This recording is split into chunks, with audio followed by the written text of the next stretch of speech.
मैं मानता हूं कि एक जिम्मेदार पार्टी के नाते कानून का सहयोग देना चाहिए था।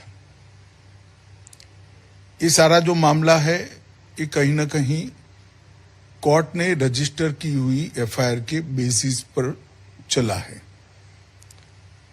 मगर हर रोज वो प्रदर्शन करते हैं। जहां तक आज का सवाल जो आपने स्पेसिफिक मुझे पूछा है, मेरा स्पष्ट मानना है कि कांग्रेस ने इसमें हिडन तरीके से अपनी अपीसमेंट की पॉलिसी को आगे बढ़ाया है। आज ईडी ने किसी भी प्रकार का ना किसी को तलब किया है, ना पूछताछ की है, ना कोई रेड हुई है, कुछ नहीं हुआ है। और अचानक ही कांग्रेस ने आज ये कार्यक्रम दिया विरोध का। मैं तो समझ ही नहीं सकता विरोध का कार्यक्रम क्यों आज दिया गया है।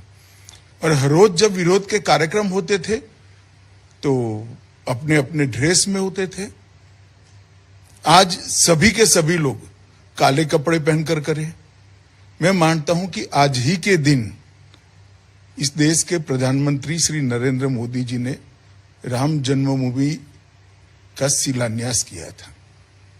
550 साल पुरानी ये समस्या का बहुत शांतिपूर्ण तरीके से समाधान निकला था और कहीं पर भी देश में ना दंगा हुआ था, ना हिंसा हुई थी और शांतिपूर्ण तरीके से करोड़ों करोड़ों लोगों की श्रद्धा को परवान चढ़ाने का काम इस देश के प्रधानमंत्री ने किया था। कांग्रेस ने आज का दिन इसीलिए विरोध के लिए और विशेषकर काले कपड़ों में विरोध के लिए सिलेक्ट किया है कि वो एक शटल मैसेज देना चाहते हैं कि हम राम जन्मभूमि के शिलान्यास का विरोध करते हैं और अपनी तुष्टीकरण की नीति को वो आगे बढ़ाना चाहते हैं।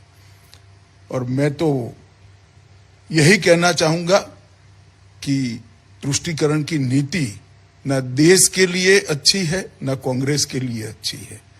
तुष्टीकरण की नीति के चलते ही आज कांग्रेस जिस स्थिति में है वो स्थिति में दिखाई पड़ रही है।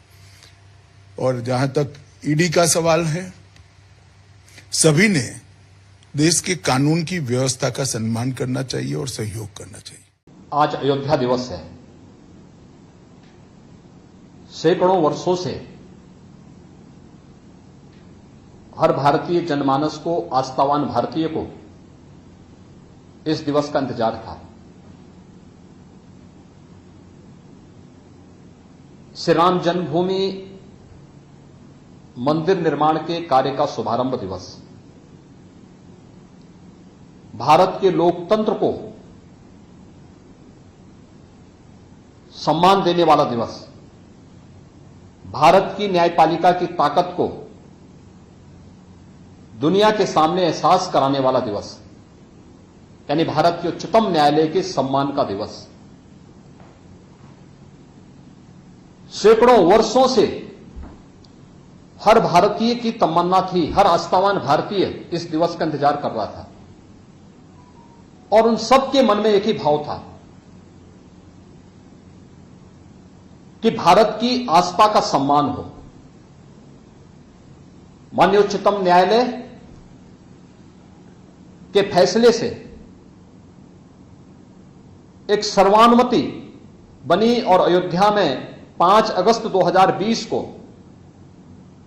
मर्यादा पुरुषोत्तम श्री राम की जन्मभूमि पर भव्य मंदिर निर्माण कार्य का शुभारंभ हुआ।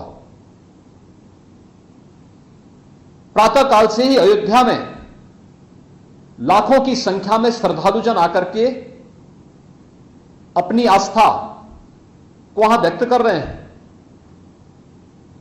इस दिवस पर भारत की आस्था को अपमानित करने वाला कांग्रेस के नेताओं का आचरण अत्यंत निंदनीय है। कांग्रेस पार्टी कई दिनों से आंदोलन कर रही है, अपने सामान्य कपड़ों में कर रही थी। सहमति असहमति हो सकती थी, लेकिन 5 अगस्त की तिथि को श्री राम जन्मभूमि मंदिर निर्माण कार्य के शुभारंभ दिवस के दिन, अयोध्या दिवस के दिन, माननीय उच्चतम न्यायालय के सम्मान दिवस के दिन राम भक्तों को अपमानित करने वाला कांग्रेस का यह आचरण एक बार फिर जग जाहिर हुआ है। आज कांग्रेसियों ने काले कपड़े पहन करके जो प्रदर्शन किया है, यह से राम जन्मभूमि मंदिर निर्माण की तिथि के दिन यह राम भक्तों का अपमान है, अयोध्या दिवस का अपमान है, भारत के लोकतंत्र का अपमान है, भारत की न्यायपालिका के सम्मान का अपमान है। कांग्रेस के इस कृत्य की हम निंदा करते हैं और कांग्रेस पार्टी जिस प्रकार का आचरण कर रही है, मुझे लगता है कोई भी भारत का आस्थावान व्यक्ति कांग्रेस के इस आचरण का समर्थन नहीं कर सकता है। यह राम भक्तों का अपमान है।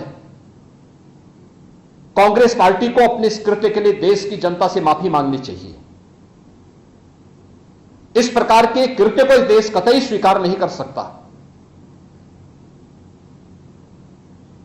कांग्रेस ने आज जो भी आचरण किया है, इसको कोई भी भारतीय स्वीकार नहीं कर सकता है।